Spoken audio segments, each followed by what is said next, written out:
La province du Houé fait partie des zones climatiques à fortes ressources en eau. Ici au Burkina Faso, malgré cette abondance en ressources d'eau, le taux d'accès à l'eau potable est estimé selon les chiffres à 41,31%. Un taux qui montre à quel point le besoin en eau se pose avec acuité dans certaines localités de la province. En dépit des efforts déployés par le gouvernement, le problème d'accès à l'or bleu se pose par endroits. Et pour soutenir les actions gouvernementales sur le terrain et surtout venir en aide aux populations des zones rurales, les initiatives ne manquent pas de la part des partenaires. Parmi ces partenaires figure en bonne place l'ONG Puits sans frontières, une ONG qui a décidé d'intervenir dans les communes de la province du Houé, à savoir Karangasso-Vigué, Beni, Lena et Bama, à travers son projet d'amélioration des conditions de vie de la population du Houé en garantissant l'accès et la gestion avec équité d'infrastructures d'eau potable et d'assainissement de base dans les communautés et en renforçant ses effets multiplicateurs dans les écoles. Et le GIS est le partenaire pour la mise en œuvre du dit projet sur le terrain. En cela, ce sont les expertises des entreprises locales qui sont déployées pour la circonstance. Puissance Frontière, vraiment, ils ont beaucoup fait pour la commune de Bama. Ils ont formé même des opérateurs pour, en tout cas, j'allais dire, construire ces latrines. Et ils ont formé dans des comités de gestion des eaux, les AIE. Une fois les travaux confiés, le compte à rebours commence. Il faut aller vite et bien pour livrer non seulement des infrastructures de qualité, mais également dans le délai requis. Conformément au cahier de charge, initialement, il est prévu la réalisation de 130 latrines familiales, 17 forages, dont 13 dans les villages et 4 dans les écoles, ainsi que 4 jardins potagers et 8 latrines institutionnelles, mais il sera réalisé au final 17 forages, dont 4 dans 4 écoles et 13 dans 13 communautés, 8 latrines institutionnelles, 150 latrines familiales de type sans plat et 4 potagers scolaires. La vision de l'ONG Puits sans frontières à travers ce projet est d'impliquer la population à la base. C'est ainsi qu'elle a identifié sur place des maçons et les ont équipés et formés sur la construction des latrines familiales. L'objectif est de laisser dans ces villages une main-d'œuvre qualifiée pour continuer la mission après le projet, vu que le besoin est croissant. Mon travail, c'est de former les maçons. C'est lorsque on doit donner les latrines, on forme les maçons et puis on leur donne du matériel, c'est eux qui doivent maintenant confectionner les WC, notamment la mise en place des dalles, la construction des briques, ensuite la construction même de la structure de la latrine. Grâce à cette vision de l'ONG Puits sans frontières, les entreprises qualifiées sont sollicitées pour la construction des latrines institutionnelles. Aussi, les 4 écoles des communes de Lena et de Karangasso-Vigué ont aussi bénéficié chacune des latrines institutionnelles. Dans chaque école, un bloc de latrine type VIP de 4 cabines, dont une spacieuse pour les personnes vivant avec un handicap, est construit. Ce premier est réservé à la junte masculine. Un second bloc pour filles est construit avec une loge pour la gestion des menstrues. Bon, on a pu avoir la pompe, les jardins, les latrines. Puis la pompe nous a aidé de faire le travail dans les jardins. Que sans l'eau, on ne pourra pas travailler dans les jardins. La latrine, on a reçu la latrine parce que comme on rentrait dans la brousse, on ne rentrait plus dans la brousse maintenant. C'est dans les latrines seulement. Parce qu'il était utile pour nous. Bon, disons, à notre niveau, nous avons vraiment reçu de l'appui de nature différente. On a d'abord reçu la construction d'un forage.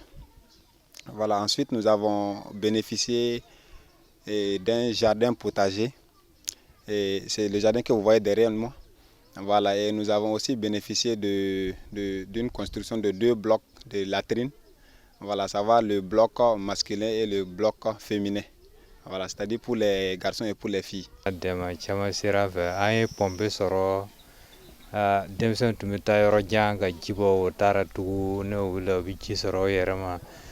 O corona bana mese mi to ka o mena jinno to kele to bon et puis ay jardin soro nan ko nogara école dem ko nan ko nogara donc nyega soro o teta bina to no wula o be nyega soro ko ro be do ka sur ta ke Ici, c'est un jardin d'un quart d'hectare entretenu par les élèves de cette école et à l'image de cette école, 3 autres ont bénéficié d'un jardin potager. Pour un bon suivi des plants et une bonne croissance, un calendrier d'arrosage est établi. Les élèves ont été organisés par leurs encadreurs, question de permettre à tout un chacun de contribuer à l'entretien du jardin scolaire. Cette activité est devenue au fil du temps une des disciplines de l'école et les élèves s'adonnent à cœur joie. Chaque matin, on arrose le jardin pour former les groupes. On arrose le matin ou le soir. Je suis contente d'avoir un jardin dans mon école. Je suis contente d'avoir un jardin dans mon école. On arrosait les jardins chaque matin pour former un groupe et le soir. Chaque mercredi, quand on sort, la PE vient et il nous aide à faire les planches, à travailler dedans, avec l'accompagnement des maîtres. On est très très satisfait, puisque vu ce que ça a apporté pour les enfants, tout le monde est content. Même ce matin, on vient de travailler un peu dedans et vraiment ça nous a beaucoup accompagnés. Les produits récoltés de ce périmètre maraîcher sont utilisés pour l'alimentation de la cantine scolaire. C'est donc dire que les cantines scolaires en partie fonctionnent à partir du fruit de ce jardin. Une donne qui non seulement réduit les dépenses de l'école, mais aussi enrichit l'alimentation des élèves. Le rendement est intéressant dans ce jardin scolaire. Une fois la cantine ravitaillée, le surplus de la production est vendu à la population. Halbi, amba fire, ambe dobo kade école de uma, kado o kado menna, bod badum. Depuis jardin nanani, ambe se ka foko akera la fiema, amma dugu yere kono école so yere tede dugu yere kono ayel here medo anfe dugu kono ya. Soma muso bibo ni nane antemita sanda. Anedan ambe chilo anedan ya nedan chilo worolo. Nini mako bira foi kata yara dan me kabi jardin donaya wallahi an sey suriyana akera amma here. Soma nina ko be muso mena abin teme jardin kana anyana tasa. La nourriture de cantine est très bien parce que le jardin a bien produit et c'est intéressant, c'est bon. Le jardin nous a permis de bien faire notre cuisine et pour faire la cuisine. Avant l'arrivée du projet, vraiment c'était difficile.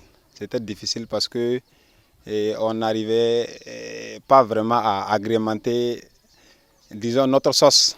Voilà, parce que ce qui était livré par les collectivités, ou bien disons l'État, c'était vraiment dérisoire.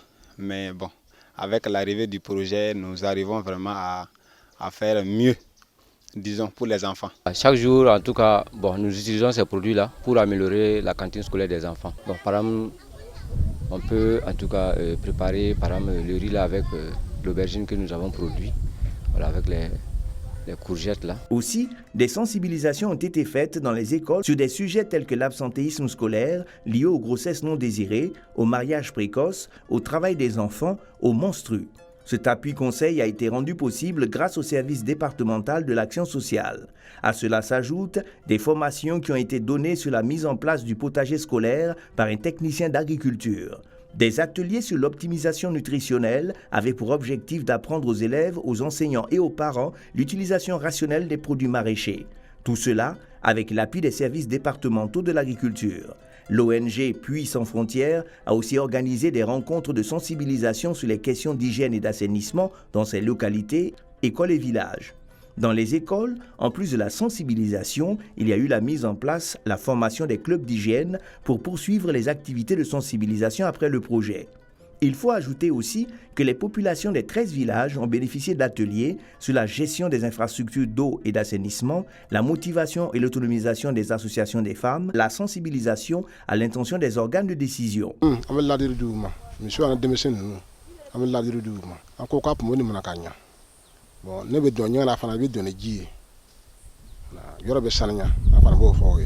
Nous sommes ici à Lafiara, un village de la commune de Bama. Dans ce village, les populations, par faute d'infrastructures adéquates, utilisaient l'eau du Marigot pour leurs différents besoins. Mais aujourd'hui, grâce à l'ONG Puits sans frontières, elles ont gracieusement bénéficié de ce forage flambant neuf, une infrastructure hydraulique qui fait la fierté de plus d'un. Et ce n'est pas tout. Cerise sur le gâteau, une quinzaine de latrines leur est offerte. Des latrines qui, selon les uns et les autres, ont contribué positivement à améliorer leur cadre de vie et leur état de santé. Bon, en fait, on y demain sur demain, il y a un projet TUI sans frontières. Donc, on y demain sur la fait. À demain, il faut aller à la fragilité. On y donne aller d'arrêter. Tiens, tu as tu m'as mis dans ben d'année, anti-manga kolumi. Koni naya migaba, atime konumbuli et dame fond katema danka. Ayam boss sagara, wayam botolo shamana. Ayam jini soranya, jin saremonte jim banfeni, amai. Men jin depuis jin na ayam bonya na kwa. Do jaranye. Ana na gbele yari ulika bankande. Sisa pombe ko ni kadanyi. Anyana yere. Antun te ji sorora. Sisa ha ji soro. Kase ma soro. Kabine ko fana wo jaranye fana. Nyenge ni fana nafa bonya na dugu kono koshebe. Pisige folo antu meta kenema kunfe. Kata sigi bin kono te ka kabine ke. Ayere ba ayere dama toro ne sanji nana. Hal ni ma ke dugu kono me ne sanji nana kono abase ka che kana na dugu kono. We ya toro doe. Na nana dugu kono fana. Fe mesen mi ube sigi akanka yele mani du ani nyongo ni dumunu cheni. Abase ka kasara do soro we yorra. Donc ni nyenge nana soro ni. An la fiara c'est ça la fiara dugu kono. Autre lieu, même constat. La réalisation des infrastructures hydrauliques a mis fin à la corvée d'eau pour les femmes des villages bénéficiaires. Elles qui étaient à leur corps défendant, obligées de parcourir des fois de longues distances à la recherche de ce liquide combien précieux. Elles ont participé à des séances de sensibilisation qui ont permis de mettre en place des hygiénistes formés et équipés afin de poursuivre et d'organiser d'autres sensibilisations pour maintenir en état l'hygiène du village. Et faire plus sans frontières barkala ay demain soro ka ay pompe soro kasi ka kabino fana soro ni plus sans frontières ka barkaye sababu anti bi jita yoro jan et puis fana halni Colombie koroni na ka jani sigen bara saniante fana ay la fia chama do en fait anti tama jan ke tuguni. Puis sans frontières nous a donné une pompe 20 WC. Oui, aujourd'hui, vraiment, bon, nous tous, on est vraiment bien contents parce que il y avait ce coin-là même, bon, il y avait vraiment la manque d'eau. Les femmes vont enlever de l'eau 3 kilos, 2 kilos. Présentement, donc, elles enlèvent de l'eau à côté. Vraiment, ça nous fait plaisir beaucoup. Partout où ce genre d'initiative a été menée, les résultats sont satisfaisants à plus d'un titre. Le souhait des autres écoles et des autres communes non bénéficiaires est de bénéficier elles aussi un jour d'une telle réalisation. Pour ce faire, elles ont les yeux rivés sur l'ONG Puy sans frontières et prient le bon Dieu que cette généreuse donatrice vole à leur secours. Une aide qui leur permettra de franchir un cap important en matière d'eau et d'assainissement. Merci Puy sans frontières. Merci Puy sans frontières. Merci.